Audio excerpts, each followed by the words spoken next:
ഒരു ആചാരത്തിന്റെ ഭാഗമായിരുന്നു ഇല കൂട്ടിയിട്ട് പുകയ്ക്കുക എന്നുള്ളത്. അതിൽ നിന്നാണ് പുകയില വലിക്കുന്ന ശീലം കൊളംബസ് മനസ്സിലാക്കിയത്. അപ്പൊ കൊളംബസിന് അവർ കൊടുത്തത് പുകയില ശീലമാണെങ്കിൽ കൊളംബസ് റെഡ് ഇന്ത്യൻസിന് കൊടുത്തൊരു അസുഖം ഉണ്ടറിയാമോ? ഇന്ന് ചുരുക്കമാണ് ആ പേര് കേൾക്കുന്നത്. ഒരു കാലത്ത് ഏറ്റവും ഭീരുജനകമായ അസുഖമായിരുന്നു സിഫിലിസ് മുഖ്യരോഗം. കൊളംബസ് സിഫിലിസ് കൊടുത്തു, റെഡ് ഇന്ത്യൻസ് പുകവലി തിരിച്ചു കൊടുത്തു. ഏതാണ് മാരകം? സിഫിലിസ് കൊന്നതിന്റെ ലക്ഷക്കണക്കിന് മടങ്ങ് ആളുകളെ ഇന്ന് പുകവലി കൊന്നുകൊണ്ടിരിക്കുന്നു. അപ്പം ഇത് ഒരു ക്ലാസിന്റെ ഒരു അന്തരീക്ഷമല്ല. എന്നാൽ പോലും മനസ്സുകൊണ്ട് ഇതിനു വേണ്ടി നേതൃത്വം കൊടുത്ത ഈ generating ideas four social transformation, സാമൂഹ്യ മാറ്റത്തിന്റെ ചാലക ശക്തിയാകാൻ യുവാക്കളാണ് മുന്നിൽ നിൽക്കേണ്ടതെന്ന് ഒന്നുകൂടി ഓർപ്പിച്ചുകൊണ്ട് ആ പോരാട്ടങ്ങൾക്ക്, ആ പരിശ്രമങ്ങൾക്ക് എല്ലാ ഭാവുകങ്ങളും നേർന്നുകൊണ്ട് നിങ്ങളുടെ ഒപ്പം അണിചേരാൻ സന്തോഷം അറിയിച്ചുകൊണ്ട് നിർത്തുന്നു. നമസ്കാരം. വളരെയധികം സപ്പോർട്ട് തരാൻ നമ്മളോടൊപ്പം ഇന്നും ഇനി നാളുകളിലും നമ്മൾ ഈ ആശയം കൊണ്ടുവന്നപ്പോൾ, അല്ലെ ആശയത്തെപ്പറ്റി സംസാരിച്ചപ്പോൾ തന്നെ വളരെ നല്ല രീതിയിൽ വളരെയധികം പ്രോത്സാഹനം നൽകിയ ഒരു വ്യക്തിയാണ് നമ്മുടെ പ്രിയപ്പെട്ട, നമ്മുടെ ഏവരുടെയും പ്രിയപ്പെട്ട നമ്മുടെ സുരേഷ് ഗോപിയേട്ടൻ. അപ്പോൾ അദ്ദേഹത്തോടൊപ്പം തന്നെ നമ്മുടെ ഇവിടെ എത്തിയിട്ടുള്ള Miss World runner Miss Parvathy Omanakuttan, ഇവരെ രണ്ടുപേരെയും ഞങ്ങൾ ജിസ്റ്റിന്റെ പേരിൽ ഈ ഒരു വേദിയിലേക്ക് സംശയം സ്വാഗതം ചെയ്യുകയാണ്.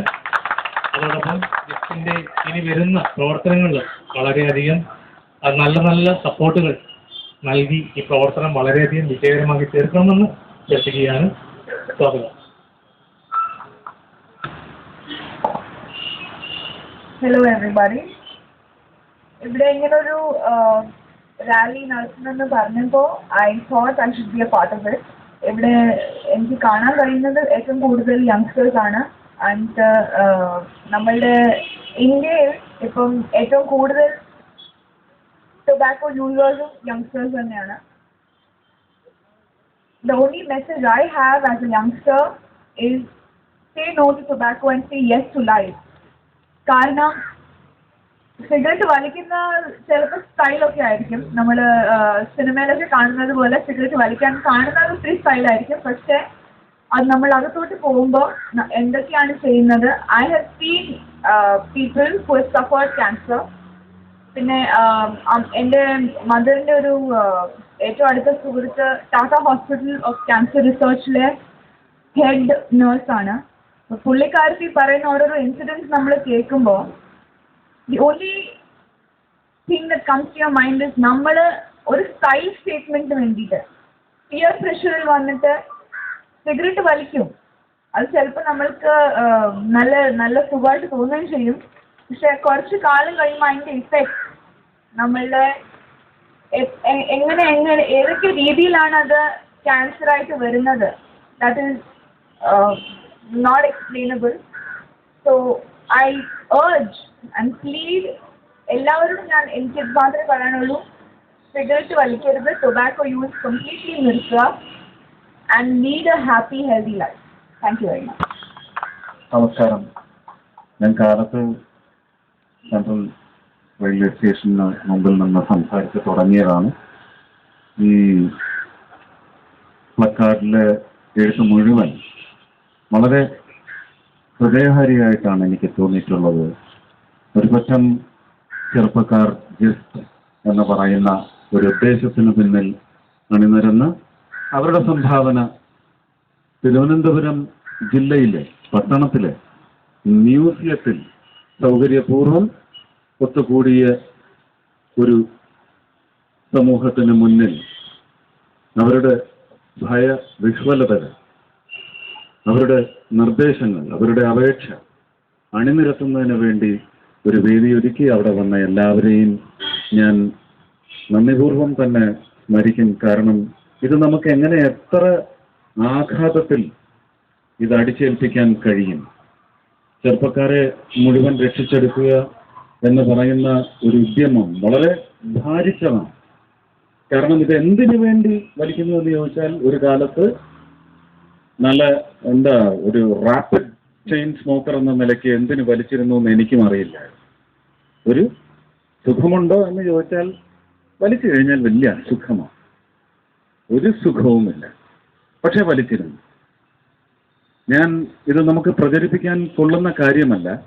ഇതെന്നെ കാർന്ന് തിന്നുന്നു എന്ന് ഞാൻ മനസ്സിലാക്കിയത് തന്നെ ഒരുപക്ഷെ ഒരു 2 മിനിറ്റ് നീണ്ടു നിൽക്കുന്ന ഒരു ഫൈറ്റിന്റെ ഷോട്ട് എന്ന് പറയുന്നത് ഭയങ്കര എക്സസീവ് എനർജി നമുക്ക് ആവശ്യമുള്ള ഒരു മൊമെന്റ് ആണ്. സിനിമ ഷൂട്ടിംഗ് കണ്ടിട്ടുള്ളവർക്ക് അത് മനസ്സിലാവില്ല.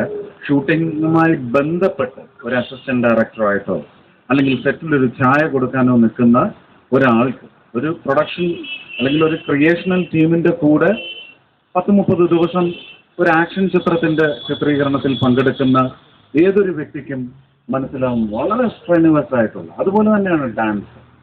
അപ്പോൾ ഫൈറ്റ്, ഡാൻസ് എന്ന് പറയുന്നതിനപ്പുറം എനിക്ക് സീനിൽ പോലും വാക്കുകൊണ്ടുള്ള ചടുലമായ ഫൈറ്റാണ് പലപ്പോഴും. അങ്ങനെയാണ് ഈ ഞരമ്പൊക്കെ തള്ളിപ്പിടിച്ച് സംസാരിക്കുന്നത്. നമുക്ക് തിയേറ്ററിൽ മാത്രമല്ല, ഇപ്പോൾ അതിൻ്റെ എത്രയോ റിപ്പീറ്റുകൾ ഒരുപക്ഷെ ടി വിയിൽ കാണാൻ സാധിക്കും. അപ്പം അതിനൊക്കെ ഒരു എനർജി എന്ന് പറയുന്നത് പലപ്പോഴും ഞാൻ സിഗരറ്റിൽ നിന്ന് ഒരുപക്ഷെ ഒരു ഊർജം എന്ന നില, നെഗറ്റീവ് ഊർജമാണെന്നുള്ളത് ഞാൻ പിന്നീട് എൻ്റെ നെർവ്സ് എല്ലാം ഒന്ന് വീക്കാവാൻ തുടങ്ങിയപ്പോൾ, എൻ്റെ ഷാർപ്നെസ് എനിക്ക് നഷ്ടപ്പെടാൻ തുടങ്ങിയപ്പോൾ എനിക്ക് മനസ്സിലായി.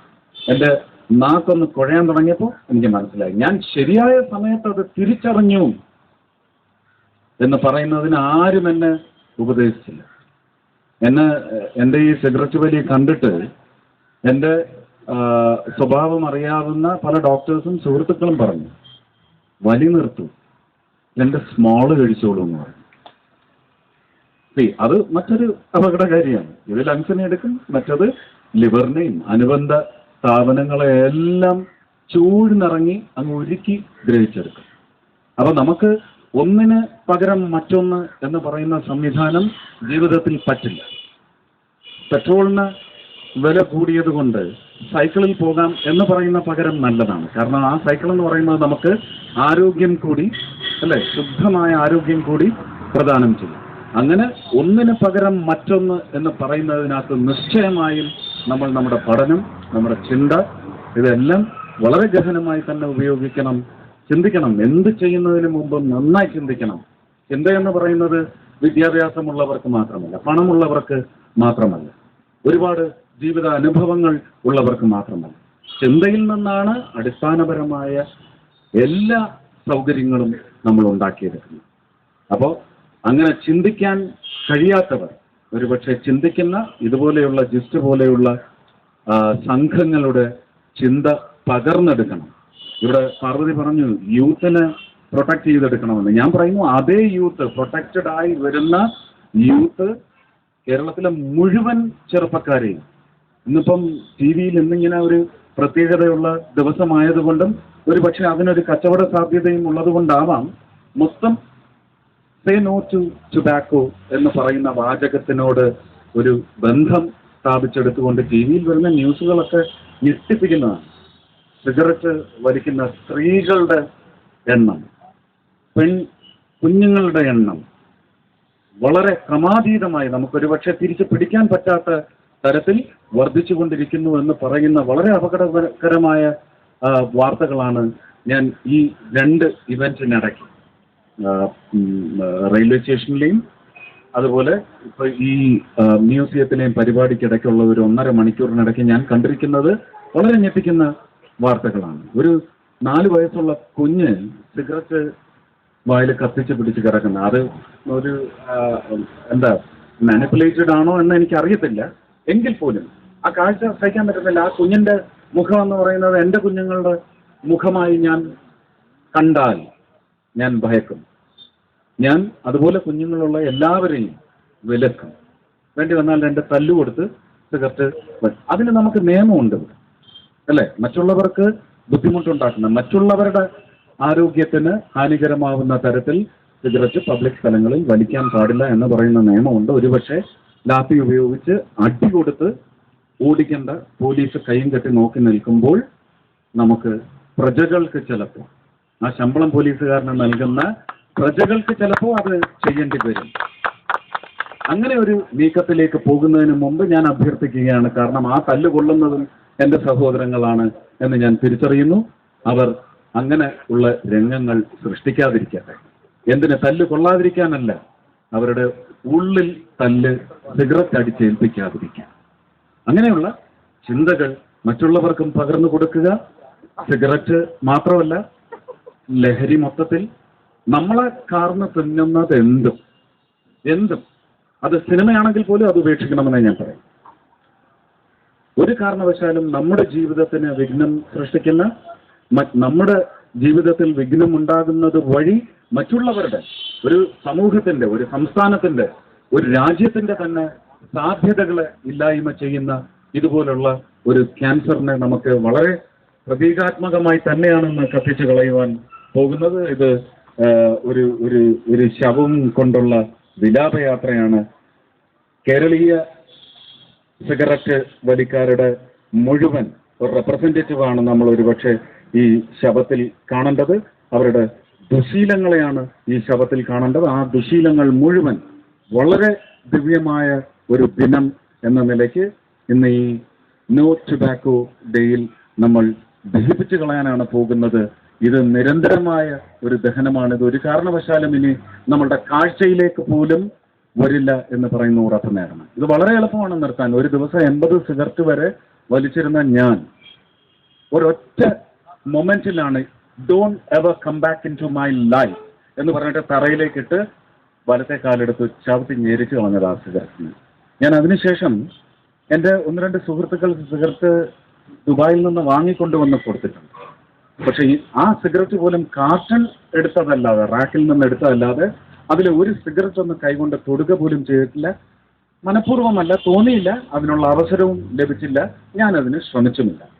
ഈ വാങ്ങിക്കൊടുത്ത സുഹൃത്തുക്കളിൽ ഒരാളെ എനിക്ക് എൻ്റെ ജോലി ഇവിടെ മുടക്കിക്കൊണ്ട് സിംഗപ്പൂരിൽ എൻ്റെ സ്റ്റേജ് ഷോയ്ക്ക് എൻ്റെ കൂടെ വന്ന ഒരു സുഹൃത്തിനെ, ഹരികൃഷ്ണൻ എന്ന് പറയുന്ന അദ്ദേഹത്തിന് ഇന്നിവിടെ വരാൻ തീരെ ആരോഗ്യം അനുവദിക്കാത്തതുകൊണ്ടാണ്. അല്ലെങ്കിൽ ഒരു ദൃഷ്ടാന്തം എന്ന നിലയ്ക്ക് 2 കൊച്ചു കുഞ്ഞുങ്ങളുള്ള എൻ്റെ സുഹൃത്ത്, എൻ്റെ സഹോദരൻ, എൻ്റെ ഭാര്യയുടെ സംഗീത ഗുരുവിൻ്റെ മകൻ എന്ന നിലയ്ക്കെല്ലാം എൻ്റെ വീട്ടിലെ കാര്യങ്ങൾ ഒരുപക്ഷെ ഞാനിവിടെ ഇല്ലാത്ത സമയത്ത് നോക്കേണ്ട ഹരികൃഷ്ണൻ എന്ന് പറയുന്ന സുഹൃത്ത് സിഗരറ്റ് വലി കൊണ്ട് മാത്രം ഉണ്ടാക്കിയെടുത്ത ഒരു ബ്ലോക്ക്, ഒരു 2 അടുപ്പിച്ച് വന്ന 10 മിനിറ്റിനിടയ്ക്ക് വന്ന ഹാർട്ട് അറ്റാക്കിൽ എന്നോടൊപ്പം തന്നെ ഉണ്ടായിരുന്ന ഹരികൃഷ്ണൻ സിംഗപ്പൂരിൽ വെച്ച് കുഴഞ്ഞു വീഴുകയും അരമണിക്കൂർ കൊണ്ട് കൈ പിടിച്ച് ഒപ്പിടിയിച്ച്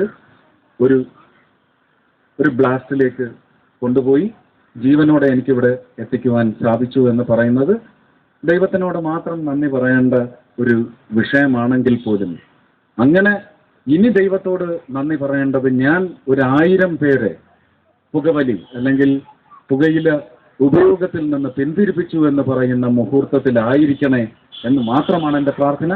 എല്ലാവരും ഈ ഒരു ദുശീലത്തിൽ നിന്ന് ദൂരെ പോവുക മാത്രമല്ല ചെയ്യേണ്ടത്, ചുറ്റുമുള്ള ഒരാളെപ്പോലും, നമ്മുടെ ദൃഷ്ടിയിൽ വരുന്ന ഒരാളെപ്പോലും സിഗരറ്റ് വലിക്കാൻ അനുവദിക്കില്ല എന്ന് പറയുന്ന ഒരു നിശ്ചയം കൂടി നമുക്കുണ്ടാവണം. അതിനുവേണ്ടി വളരെ ആരോഗ്യപരമായ, നിയമപരമായ നീക്കങ്ങളിലേക്ക് പോകണം. ഒരു സെൽഫോൺ എടുത്ത് പബ്ലിക് സ്ഥലത്ത് നിന്ന് വലിക്കുന്ന ഒരാളിനെ കുറിച്ച് റിപ്പോർട്ട് ചെയ്യിച്ച് ഒരു പോലീസുകാരനെ കൊണ്ടുവന്ന് ആ പോലീസുകാരൻ്റെ നമ്പർ നോട്ട് ചെയ്ത് അയാൾ കൃത്യനിർവഹണത്തിൽ ഏർപ്പെടുന്നുണ്ടോ എന്നുള്ളത് ഉറപ്പുവരുത്തി കാര്യകാരണസഹിതം ഫോട്ടോ എടുക്കാറില്ല. നമ്മൾ എന്തെല്ലാം അനാവശ്യങ്ങൾ ഈ സെൽഫോൺ ക്യാമറ വെച്ച് കാണിക്കുന്നുണ്ട്. ഇതുപോലെയുള്ള നല്ല കാര്യങ്ങൾ ചെയ്യുക.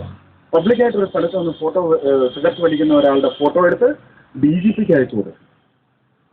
എന്തായാലും തലയായതുകൊണ്ട് വാലനങ്ങി അല്ലേ, വാലനങ്ങിയില്ലെങ്കിൽ തലയുടെ അടുത്തേക്ക് പോവുക, അങ്ങനെ വേണ്ട, തലയറിയട്ടെ. ഇങ്ങനെയൊക്കെ ഒരുപാട് കാര്യങ്ങൾ നമുക്ക് ചെയ്യാൻ സാധിക്കും. ഇനിയും എന്നേക്കാൾ ചിന്താശക്തിയുള്ള ഒരുപാട് പേർ ഇതിനുള്ള പ്രതിമാർഗങ്ങൾ ഇവിടെ ഈ റാലിയിൽ ഉടനീളം പറഞ്ഞുകൊണ്ടേയിരിക്കും. അതെല്ലാം പാഴ്വാക്കായി കാതിൽ വീണ് കാത് വഴി അങ്ങ് അന്തരീക്ഷത്തിൽ ലയിക്കാതെ നിങ്ങളുടെ മനസ്സിൽ ലയിക്കട്ടെ. നിങ്ങൾ മറ്റുള്ളവരുടെ മനസ്സിലേക്ക് അത് പകർന്നു കൊടുക്കുന്ന ഒരു പ്രക്രിയ ഉളവാകട്ടെ എന്ന് മാത്രം പ്രാർത്ഥിച്ചുകൊണ്ട് എല്ലാവിധ നന്മയും ഈ ചെറുപ്പക്കാർക്ക് നേർന്നുകൊണ്ട്, ജസ്റ്റിന് നേർന്നുകൊണ്ട്, ഇത് നെറ്റിലൂടെ ഒരു ആഗോള വിപ്ലവം തന്നെ ഈ ഒരു റാലി സൃഷ്ടിക്കും എന്ന് തന്നെയാണ് എൻ്റെ പ്രത്യാശ. എല്ലാവർക്കും ഒരിക്കൽ കൂടി നന്മ നേരുന്നു. സ്നേഹം, നന്ദി, നമസ്കാരം.